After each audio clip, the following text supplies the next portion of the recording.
Cette vidéo vous est présentée avec le soutien de ChargeMap, votre compagnon de route préféré pour voyager sereinement en voiture électrique.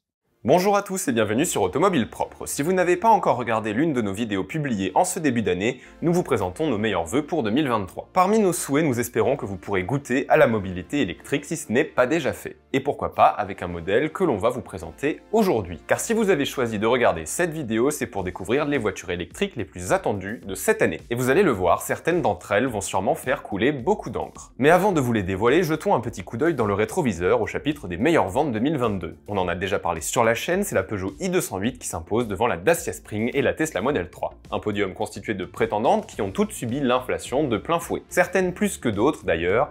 Ainsi, on se souvient surtout de l'augmentation du prix de la Tesla Model 3 au printemps dernier, la privant du bonus écologique maximal. Bonus qui au passage aurait dû baisser à 5 000 € mais qui se sera finalement maintenu à 6 000 € jusqu'à la fin de l'année 2022. Parmi les nouveautés qui ont marqué les 6 derniers mois, on notera également l'arrivée sur le marché de la Renault Mégane E-Tech, 4e meilleure vente. Son avenir dans le top 5 reste malgré tout fragile puisqu'elle aura fort à faire face à la déferlante chinoise. Sans même parler des Tesla Model 3 de retour sous les 40 000 € bonus déduit. Il est d'ailleurs bon de surveiller cette année encore les détails de livraison qui en 2022 ont connu de grosses perturbations. L'année écoulée a donc été riche en actualités mais il y a fort à parier que 2023 le sera plus encore. Les ventes augmentent, les réseaux de recharge s'étoffent et une pléthore de nouveaux modèles va venir garnir les gammes des constructeurs. Voici donc sans plus attendre les 10 voitures électriques les plus attendues en concession en 2023. Allez, c'est parti!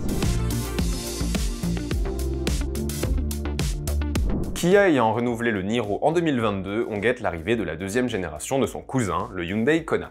Logiquement, il ne devrait pas évoluer fortement sur le plan technique, comme ce fut le cas pour le Kia, qui a gardé son moteur de 204 chevaux et une batterie de 64,8 kWh. Le Kona va en revanche faire sa révolution esthétique, le premier était déjà original, le prochain va l'être encore plus. L'avant et l'arrière seront par exemple barrés d'une épaisse bande lumineuse qui adopte en outre un effet de pixels sur la version électrique. Un clin d'œil évident à la famille Ioniq. Pour le moment, à part quelques images, Hyundai a seulement officialisé des chiffres liés à ses dimensions. Ainsi, on sait que le modèle mesure 4,35 mètres, soit 15 cm de plus. L'empattement est lui aussi plus large et gagne 6 cm, ce qui devrait participer à une meilleure habitabilité. On notera enfin que cette génération fait à nouveau l'impasse sur l'hybride rechargeable, une motorisation que l'on retrouve en revanche sur le Kia Niro. Pour en savoir plus, il faudra patienter encore quelques semaines. Pour le moment, on sait seulement que le Kona 2023 arrivera en concession dans le courant de l'année.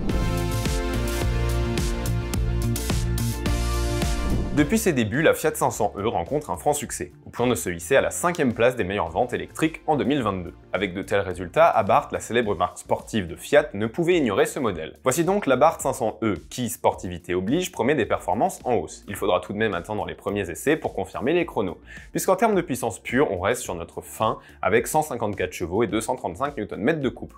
A noter qu'en ce qui concerne les sensations, Abarth a aussi pensé à la partie sonorité. Bien conscient que les moteurs électriques ne sont pas très envoûtants aux oreilles des puristes, le modèle est ainsi équipé d'un générateur de son permettant de rappeler le bruit du thermique aux plus nostalgiques d'entre eux. Enfin, au chapitre de la batterie, et comme sur la 500e normale, on retrouve une capacité de 42 kWh. Abarth ne donne néanmoins pas de valeur d'autonomie, celle de la 500e était de 320 km en cycle WLTP mixte, il ne faudra sûrement pas compter sur plus de 300 km. Quant au prix, il risque bien de calmer les ardeurs, la version Scorpionissima, qui est une version de lancement à l'équipement complet, s'affiche à partir de 43 000 € en berline et 46 000 € en cabriolet. Des tarifs corsés qui devraient, on l'espère, devenir plus abordables par la suite avec l'arrivée de nouvelles finitions.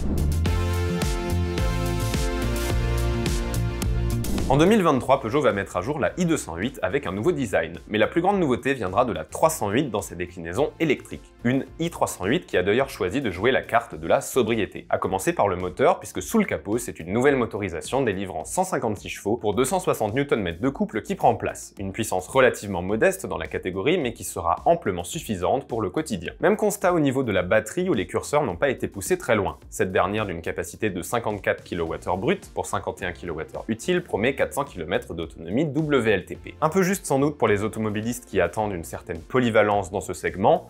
On retiendra donc que le Lion a préféré jouer la carte de l'efficience en annonçant une consommation de 12,7 kWh pour 100 km. Une valeur à confirmer en conditions réelles de roulage bien sûr, mais qui annonce tout de même la couleur. Côté recharge, la i308 n'affole définitivement pas les compteurs avec une puissance acceptée de 11 kW en courant alternatif et 100 kW pour la recharge en courant continu. Cela semble un peu léger au regard de ce que propose la concurrence, mais l'on sait qu'en matière de vitesse de recharge, c'est surtout la courbe de puissance qui est importante. Pour l'heure, aucun tarif n'a été communiqué, mais sans surprise, la version électrique électrique de la Peugeot 308 sera réservée aux finitions les plus chics, donc les plus chères. A noter qu'elle sera proposée aussi bien en carrosserie berline que break, une excellente nouvelle. Mieux vaut tard que jamais. En 2023, Jeep s'apprête à sortir son tout premier véhicule électrique, 8 ans après le Renegade, place à un nouveau petit SUV urbain dénommé Avenger. Ce dernier doit beaucoup à la partie française du groupe Stellantis. En effet, il est doté du même bloc moteur et batterie que la Peugeot i308. Jeep annonce une autonomie selon le cycle mixte WLTP entre 389 et 404 km selon les finitions. Côté recharge, pas de surprise non plus, cela va jusqu'à 11 kW en courant alternatif et 100 kW en courant continu. Il faut ainsi 24 minutes pour passer de 20 à 80% de charge.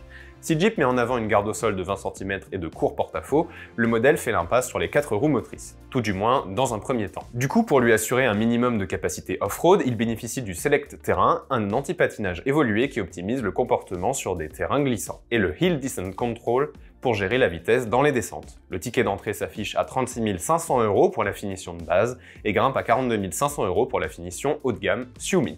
L'arrivée de l'Avenger en concession devrait avoir lieu au printemps 2023, un modèle qui a d'ailleurs reçu le titre Car of the Year 2023 au salon de Bruxelles, ce qui devrait lui assurer une belle renommée pour son début de commercialisation. On suivra bien évidemment ses résultats d'immatriculation de près.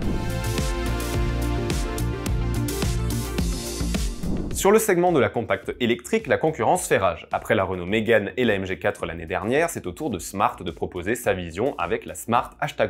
Un petit SUV urbain au style original, mais qui ne plaira pas à tout le monde. La batterie de 66 kWh brut permet de parcourir jusqu'à 420 km selon la norme WLTP. Un score qui se situe dans la moyenne de la catégorie, même si on aurait aimé en avoir plus avec cette taille de batterie. En revanche, en matière de puissance, la Smart #1 ne fait pas dans la demi-mesure. Déjà musclée dans sa configuration de base qui cumule 272 chevaux de puissance et 343 Nm de couple, le nouveau SUV de Smart se décline également dans une version survoltée. Réalisée avec Brabus, celle-ci embarque deux moteurs développant au total 428 chevaux et 543 Nm de couple. Les performances sont évidemment au rendez-vous avec un 0 à 100 km/h abattu en 3,9 secondes seulement. Un modèle que l'on a essayé dernièrement sur la chaîne et qui nous a particulièrement séduit. Côté recharge, on trouve deux séries, un chargeur embarqué de 7,4 à 22 kW selon la finition choisie. Une prise combo CCS est évidemment de la partie pour la charge rapide en courant continu avec une puissance max de 150 kW. Concernant les tarifs, ils débutent à partir de 39 990 € pour la version d'entrée de gamme et vont jusqu'à 47 490 € pour l'édition Brabus. Un positionnement tarifaire très agressif au vu des prestations proposées. En France, les premières livraisons de la Smart #1 sont prévues pour le second trimestre 2023.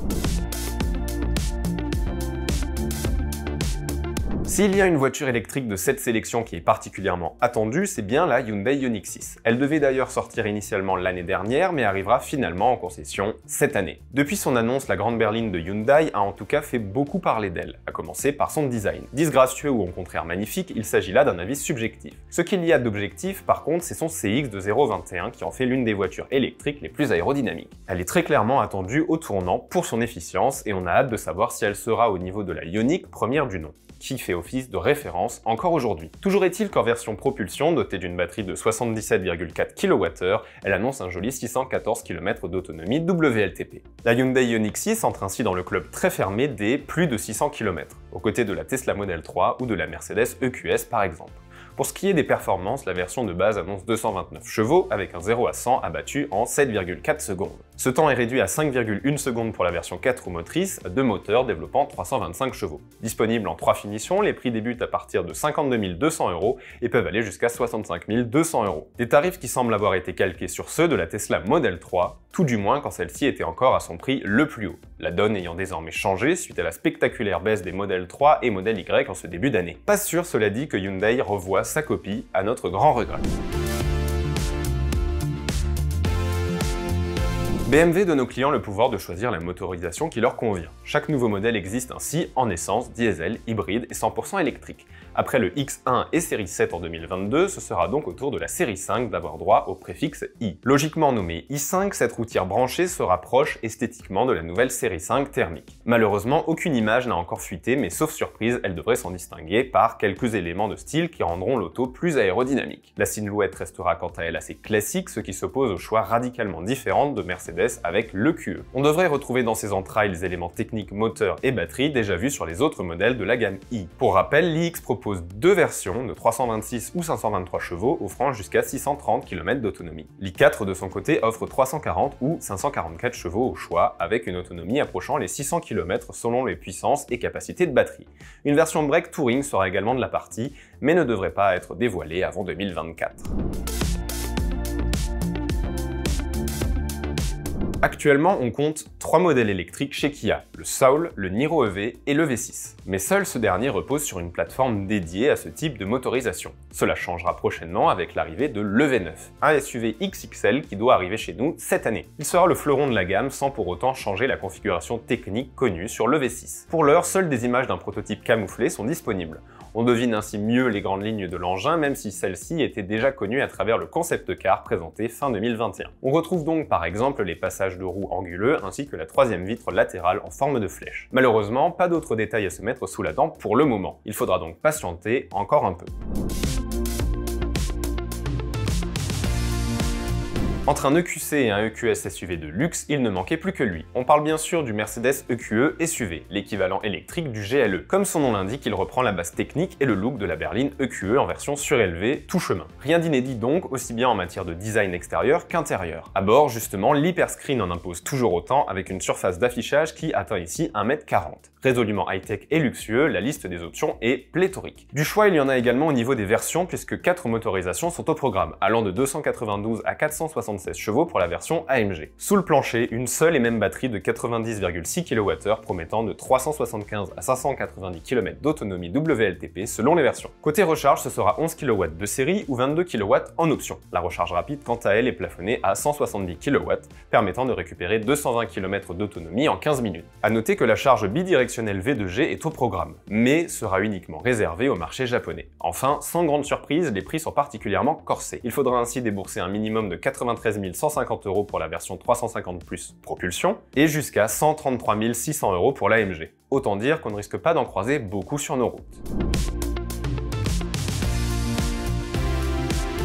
Croyez-le ou non, on aurait aimé terminer cette sélection avec une berline, un roadster ou tout autre véhicule ne ressemblant pas à un SUV. Malheureusement, il n'en est rien et il faudra encore attendre pour voir arriver des voitures comme le MG Cyberster ou le Polestar 6 par exemple. Lui en revanche sera bien dans les concessions cette année. Nouveau porte-drapeau de la gamme, le Volvo EX90 est un gros SUV 100% électrique disposant de cette place. De par ses dimensions et tout comme le Kia EV9, il vise clairement le marché chinois et américain, même si la France y aura également droit à travers deux configurations techniques. Tout d'abord le recharge twin avec deux moteurs qui délivrent jusqu'à 408 chevaux de puissance cumulée et un couple maxi de 770 Nm. Ensuite le recharge twin performance encore plus musclé avec jusqu'à 517 chevaux et 910 Nm de couple. Dans tous les cas, ces deux variantes possèdent une batterie de 107 kWh de capacité nette pour une autonomie maximale de 600 km WLTP. Côté recharge, il faudra compter sur du 11 kW en courant alternatif et 250 kW en recharge rapide DC. Vous vous en doutez, les prix sont à l'image de l'EX90, c'est-à-dire XXL. Le recharge twin est proposé à partir de 107 900 €, quand le performance s'affiche dès 113 100 €. Dans un avenir proche, le Volvo EX90 pourrait être proposé avec 5 places, mais aussi avec un seul moteur électrique. Autant de configurations permises par la nouvelle plateforme GPA dédiée à l'électrique. A noter également que le X90 sera le premier modèle de Volvo doté d'une recharge bidirectionnelle. Il sera ainsi capable d'alimenter en électricité votre maison en cas de coupure de courant. Une fonctionnalité qui apparaît comme gadget aujourd'hui, mais qui va certainement être amenée à se développer. On en reparlera d'ici quelques années. Voilà, c'était le top 10 des nouveautés 2023. Bien évidemment, cette liste n'étant pas exhaustive, et si certains modèles que vous attendez n'ont pas été cités, n'hésitez pas à les mentionner en commentaire. Précisons que certains modèles, comme par exemple la très attendue Renault 5 électrique, ne font pas partie de cette sélection pour la bonne et simple raison qu'ils n'arriveront pas en concession cette année. Comme d'habitude, si la vidéo vous a plu, laissez un pouce bleu pour nous soutenir et n'oubliez pas de vous abonner à notre chaîne YouTube. Alors à très bientôt sur Automobile Propre.